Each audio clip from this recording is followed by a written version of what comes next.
Crypto के अंदर जब आप इन्वेस्टमेंट करते हैं तो इन्वेस्टमेंट की एक स्ट्रेटजी होती है। ऐसे नहीं कर दी जाती कि एक आंखें बंद करके किसी कॉइन को बाय कर लिया जाए। आप पहले एक डिटेल रिसर्च करते हैं, उसकी कम्युनिटी को चेक करते हैं। वेबसाइट तो ख़ास तौर पे देखनी चाहिए। फिर उसकी कम्युनिटी को चेक करें, उसके पे सोशल्स चेक करें डिफरेंट। फिर देखें कि उसके पीछे कौन बड़े इन्वेस्टर्स हैं, किस एक्सचेंज पे लिस्टेड है। ये सब चीज़ें देखने के बाद फिर आप उसको बाय करें। ये नहीं कि सिर्फ कुछ इन्फ्लुएंसर्स हैं, उन्होंने कह दिया और आपने बाय कर लिया। ऐसा नहीं होना चाहिए।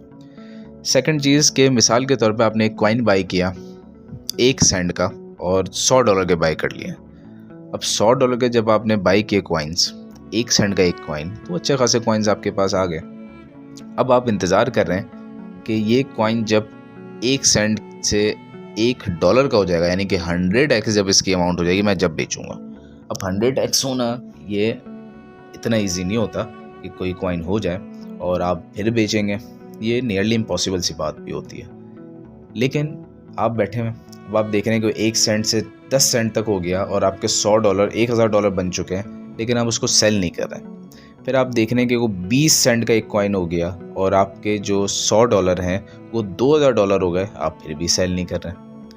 ये एक बहुत बड़ी बेवकूफ़ी होती है। इस तरीके से क्रिप्टो ट्रेडिंग नहीं होती। आपने मिसाल के तौर पे $100 के कॉइन्स ख़रीदे थे और अब उसकी वर्थ हो गई $500। तो पहली फुर्सत में आपने जो $100 इन्वेस्ट किए थे उसको तो निकालें बाहर और $400 उसमें रहने दें। ये होता है सही तरीका।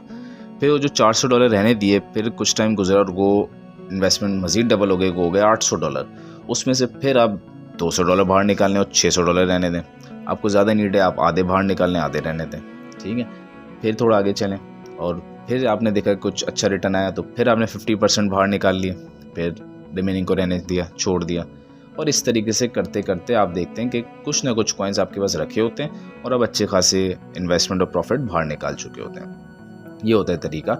इन्वेस्टमेंट पहली फुर्सत में बाहर निकालते हैं, फिर प्रॉफिट, और फिर कुछ कॉइन्स को रहने देते हैं। वेट नहीं करते हैं कि सारे कॉइन्स जो हैं वो एक साथ महंगे होंगे और फिर मैं एक साथ सेल करूँगा।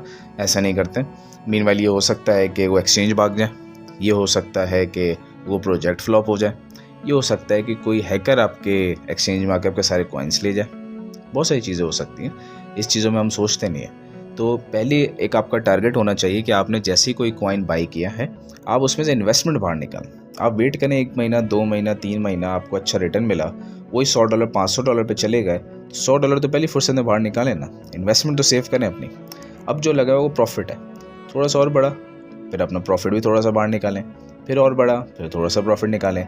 तो इस तरीके से आप जब अपनी एक चेन को चलाते हैं तो आपको प्रॉफिट भी होता रहता है, कुछ कॉइन्स भी आपके उस एक्सचेंज या वॉलेट में रहते हैं और आप एक अच्छी ट्रेडिंग सीख जाते हैं। इसको कहते हैं रिस्क मैनेजमेंट।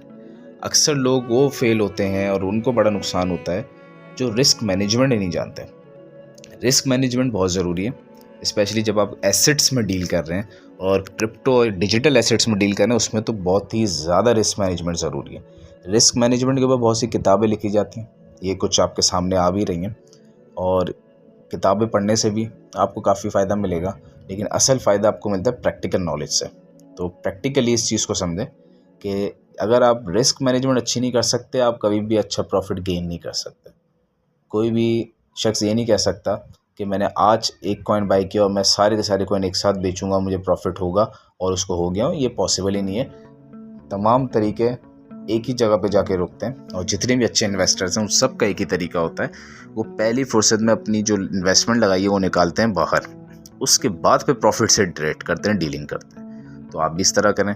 कोई भी कॉइन आपने आज ख़रीदा तो ठीक है, रखें उसको 2 से 3 महीने, 4 महीने। जब उस पर अच्छा प्रॉफिट दिखे तो फिर उसमें से अपनी इनिशियल अमाउंट तो पहली फुर्सत में बाहर निकालें और फिर प्रॉफिट के साथ उसको ट्रेडिंग और डीलिंग करते हैं और फिर प्रॉफिट भी बाहर निकालें।